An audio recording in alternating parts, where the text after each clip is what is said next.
What's up mga idol, ngayon magpapakabit lang tayo ng PIA horn at saka MDL. So ang MDL natin ay Zenlo X1 Plus at saka yung busina pala, yung PIA horn. Yun ang ipapakabit natin, papa-install natin. So ayun, naikabit na yung MDL, yan makikita nyo. So yung tinatapos na lang is yung PIA horn.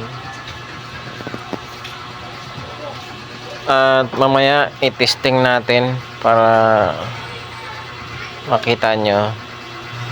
So ayun guys, i-testing ngayon ang busina kung talagang malakas ba siya.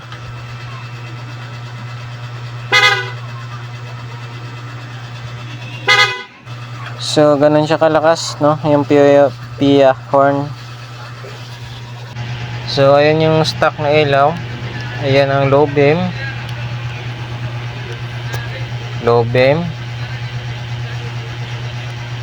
high beam, yan naka high, stock, high,